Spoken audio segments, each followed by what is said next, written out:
जय हिंद दोस्तों, हम लोगों ने अग्निवीर की एयरफोर्स ग्रुप या फिर वायु ग्रुप की सीरीज स्टार्ट की है शशि सर के गाइडेंस में, जहां पर हम लोग आज जीके के सिलेबस को डिस्कस करने वाले हैं वायु ग्रुप के, जो कि कई नामों से भी जाना जाता है। आजकल जो बोला जाता है कि नॉन साइंस बैकग्राउंड के जितने भी एयरफोर्स के एग्जाम होते हैं उसमें आपका जीके आता है, जिसको पहले एयरफोर्स वायु ग्रुप के नाम से जाना जाता था, या फिर नॉन टेक्निकल एंट्री। तो जीके के सिलेबस में कितने क्वेश्चन आते हैं, उसकी सिलेबस कितना है, उसकी स्ट्रेटजी कैसी होनी चाहिए, इसी के बारे में आज हम लोग डिस्कस करने वाले हैं। तो चलिए शुरू करते हैं। जैसा कि आप सभी को पता है कि एयरफोर्स वायु ग्रुप की या फिर अग्निवीर वायु की अभी वैकेंसी आ चुकी है, तो फिर जीके के सिलेबस के बारे में डिस्कस करते हैं। सबसे पहले उससे पहले जान लेते हैं जीके होता क्या है, जनरल नॉलेज होता क्या है। जनरल नॉलेज बेसिकली कुछ क्वेश्चंस के आधारित पर होता है, जैसे कि what, when and who, means it is a static knowledge. एक तरह के आप कह सकते हो कि स्थैतिक ज्ञान है जो हो चुका है। इसके साथ हम लोग का एक पॉइंट और जुड़ जाता है, दैट इज करंट अफेयर्स।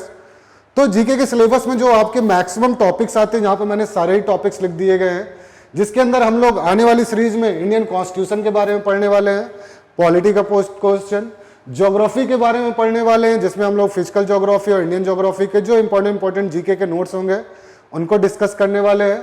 उसके अलावा हिस्ट्री में हम लोग एंशिएंट, मेडिवियल, इन सारे के बारे में डिस्कस करने वाले हैं। साइंस, इन्वेंशन एंड डिस्कवरी, हाल ही में कौन कौन से इन्वेंशन हुए या प्रीवियस इन्वेंशन जिन्होंने इतिहास में बहुत बड़ा योगदान दिया है, साइंस के टेक्नोलॉजी के फील्ड में बहुत बड़ा योगदान दिया है, वो कौन कौन से इंपॉर्टेंट इन्वेंशन है उनके बारे में जानेंगे। करंट इंपॉर्टेंट इवेंट्स जैसे कि अभी हाल ही में G20 हुआ है, इनके बारे में जानेंगे। Current affair, awards and honour, books and author, important days, sports technology, Indian के स्टेट्स और कैपिटल कौन कौन से हैं, कंट्रीज और उनकी करेंसीज कौन कौन सी, और लास्ट में एब्रीविएशन। ये सारे टॉपिक है जिनके बारे में हम लोग कवर करेंगे। आज मैं यहाँ पर आपको बताने वाला हूं कि ये सिलेबस डिटेल रूप में कैसा होता है और इसकी स्ट्रेटजीज हमें क्या क्या रखनी चाहिए। तो चलिए आगे बढ़ते हैं, सिलेबस की एक डिटेल्ड नॉलेज लेते हैं।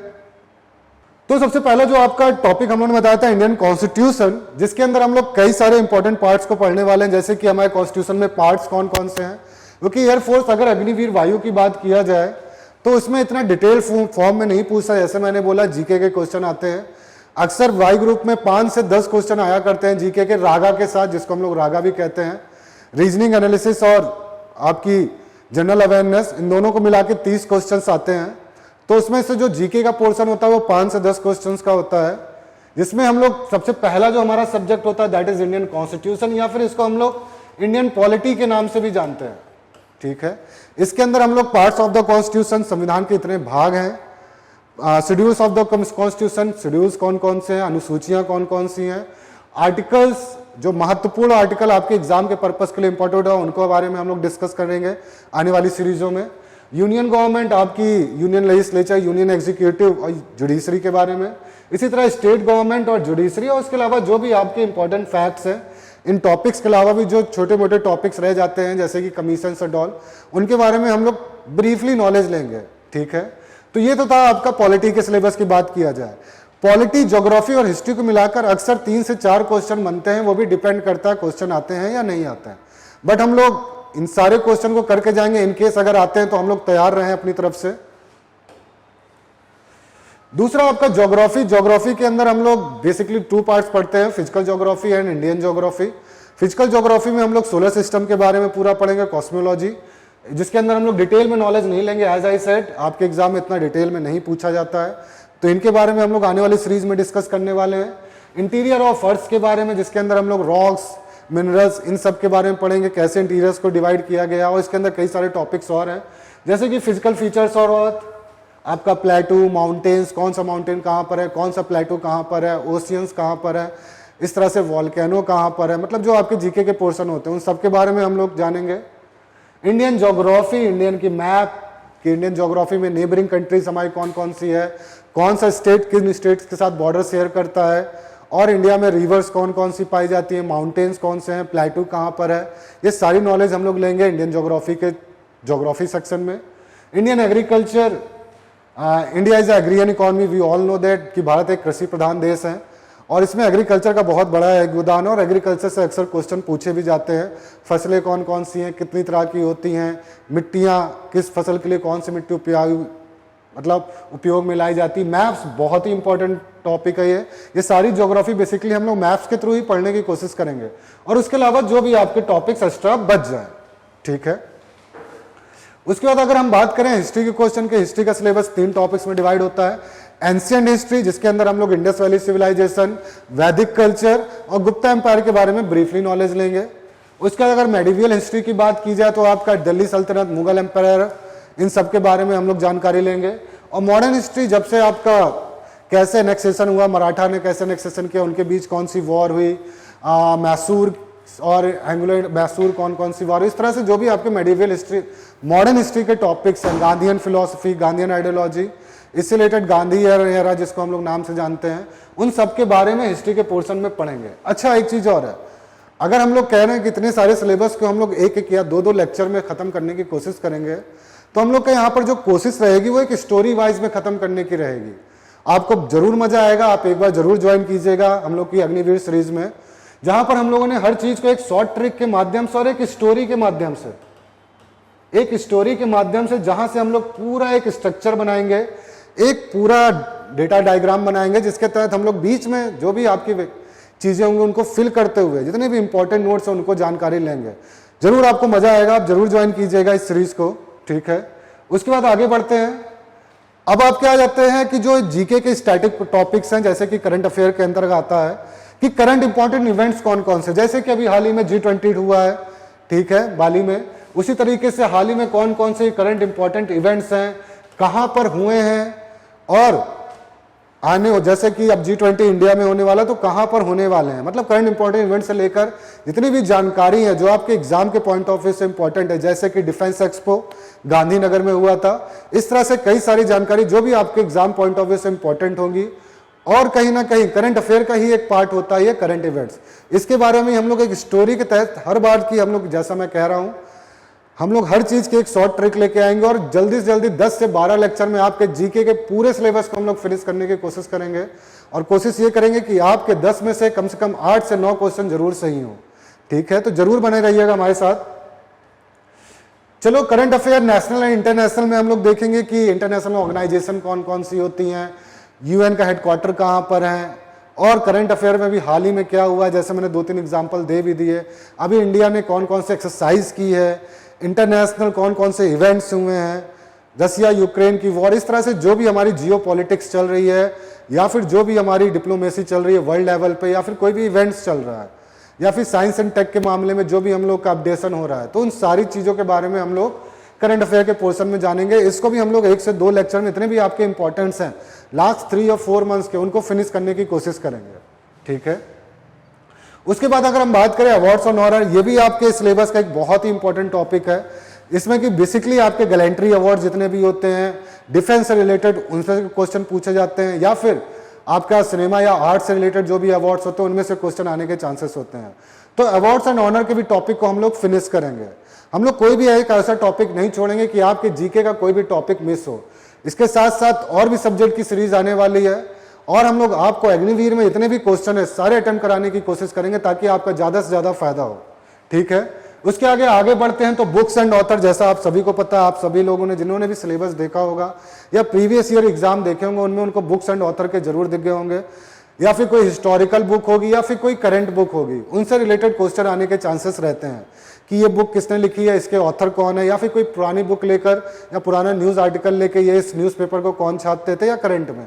तो ये हिस्ट्री और करंट अफेयर दोनों के पॉइंट ऑफ व्यू से इंपॉर्टेंट है, बुक्स एंड ऑथर हिस्ट्री के पॉइंट ऑफ व्यू से भी इंपॉर्टेंट है और करंट इवेंट के पॉइंट ऑफ व्यू से भी इंपॉर्टेंट है। इसके बारे में हम लोग एक पीपीटी लेके आएंगे और एक प्रेजेंटेशन अच्छे तरीके से, जिसमें आपके जितने भी क्वेश्चन होंगे बुक एंड ऑथर से, वहां से मैक्सिमम क्वेश्चन आने के चांसेस रहेंगे, ठीक है। उसके बाद नेक्स्ट टॉपिक होता है आपका इंपॉर्टेंट डेज।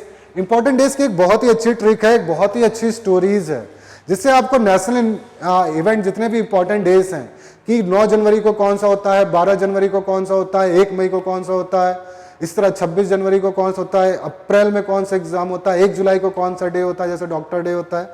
इस तरह से हम लोग इतने भी इंपॉर्टेंट डेज हैं नेशनल डेज, बस एक स्टोरी के तहत मैं आपको याद कराने की कोशिश करूंगा। एंड आई प्रॉमिस कि आप जब उस स्टोरी को सुनेंगे आपको दोबारा कहीं से भी रटने की जरूरत नहीं पड़ेगी। बस वो एक स्टोरी के दम पे आप कितने भी इंपॉर्टेंट डेज हैं नेशनल, वो सारे आपको रट जाएंगे, आपकी जबान पे रहेंगे, बस एक स्टोरी के दम पे। ठीक है, उसके अलावा स्पोर्ट्स टर्मिनोलॉजी, स्पोर्ट्स का भी आता है कि ये पुरस्कार किस खेल को दिया जाता है, इसके कौन कौन से पुरस्कार हैं, अवार्ड्स कौन कौन से हैं स्पोर्ट्स टर्मिनोलॉजी के अंदर, या फिर फुटबॉल की फील्ड की चौड़ाई कितनी होती है। अभी हाल ही में फीफा वर्ल्ड कप चल रहा है तो वो कहाँ पर हो रहा है, नेक्स्ट वर्ल्ड कप होना है वो कहाँ पर है, प्रीवियस किसने जीता था 2018 का और कहाँ पर हुआ था। उसी तरह से इंडिया का स्पोर्ट, क्रिकेट से रिलेटेड क्वेश्चन आ जाते हैं, इंडियन के इतने भी स्पोर्ट्स हैं, ओलंपिक से रिलेटेड क्वेश्चन आ जाते हैं, या फिर कॉमनवेल्थ गेम अभी हाल ही में हुआ था उससे रिलेटेड क्वेश्चन आते हैं। तो स्पोर्ट्स की इतनी भी टर्मिनोलॉजी, इतने भी अवार्ड्स हैं, उन सब के बारे में भी हम जानने की कोशिश करेंगे। और इंडियन स्टेट एंड कैपिटल, ये तो एक सिंपल सा क्वेश्चन है, इसमें आपको जब हम लोग मैथ पढ़ेंगे ज्योग्राफी का, ये आपके सिलेबस में लिख के दिया गया है मतलब डिफेंस की साइड से, तो उसी के तहत हम लोगों ने निकाला। मगर it's not a different topic. जब हम लोग ज्योग्राफी के बारे में पढ़ेंगे तो उसमें हम लोग इसको भी याद करने की कोशिश करेंगे, बहुत आसान है। आप बस मेरे साथ पढ़ते रहिएगा, इन सब चीज़ों को आसान याद करना बहुत ही आसान है। और जैसा मैं कह रहा हूँ, हम लोग इन सारे ही चीज़ों को, अगर हम लोग कह रहे हैं कि 10 से 12 लेक्चर में हम लोग इसको फिनिश करेंगे जीके को, तो हर चीज़ की एक कहानी होगी, हर चीज़ की एक ट्रिक होगी जो आपके एग्जाम पॉइंट ऑफ व्यू से बहुत ही इंपॉर्टेंट होने वाली है। और देश और मुद्राएं, इससे भी कई बार एक क्वेश्चन आ जाता है आपका करेंसी, इसमें हम लोग वर्ल्ड मैप के थ्रू जानने की कोशिश करेंगे। ज्योग्राफी में जब हम लोग पढ़ेंगे वर्ल्ड मैप तो उसी के तहत हम इनकी मुद्राएं भी जानने की कोशिश करेंगे और इनकी कैपिटल्स भी जानने की कोशिश करेंगे, जितने भी आपकी। और ये हम लोग कॉन्टिनेंट वाइज याद करने की कोशिश करेंगे कि आपको पता हो जाए 193 कंट्रीज कौन कौन सी हैं, उसमें से इंपॉर्टेंट कंट्री कौन सी है और किस कॉन्टिनेंट में कौन सी कंट्री है। It will be a easy task, थोड़ी सी मेहनत होगी आपकी भी और हमारी भी। और लास्ट में एब्रीविएशन के भी टॉपिक आ जाते हैं, जैसे एमएलए का फुल फॉर्म क्या है, एमपीज का फुल फॉर्म क्या होता है, जैसे ओएनजीसी का फुल फॉर्म क्या है, भेल का फुल फॉर्म क्या है, बीएचईएल जो भी आपकी है, इसरो का फुल फॉर्म क्या है। तो एब्रीविएशन के टॉपिक भी आते हैं, ये भी आपके एग्जाम पॉइंट ऑफ व्यू से इंपॉर्टेंट है। तो अभी तक हम लोगों ने जितने भी आपके सिलेबस है, जैसा हम लोगों ने देखा आपके जीके में जितने भी सिलेबस कवर हो सकते हैं उन सभी को हमने कराने की कोशिश की है। हम शिशिर सर ने बैठ के इन सारे सिलेबस को हम लोग के साथ बैठ के डिस्कस किया और हम लोग से बोला गया जो भी सिलेबस आपके अग्निवीर के बच्चों के लिए इंपॉर्टेंट है उन सबको उनको प्रोवाइड किया जाए और इस तरह से प्रोवाइड किया जाए कि उनको याद रहे और उनके एग्जाम में बहुत ही मदद करे। तो वेलकम टू आपका सेंचुरियन डिफेंस एकेडमी में फिर से एक बार स्वागत है और अगले वीडियो में हम लोग जरूर मिलेंगे इन सारे टॉपिक्स के साथ। तब तक के लिए हमारे साथ बने रहें। जय हिंद, जय भारत। आरंभ है प्रचंड, फूले मस्तकों के झुंड, आज जंग की घड़ी की तुम गुहार दो। डिफेंस फोर्सेस में हाईएस्ट सिलेक्शंस देने वाला leading institute Centurion defence academy अब आ चुका है देवभूमि उत्तराखंड देहरादून में।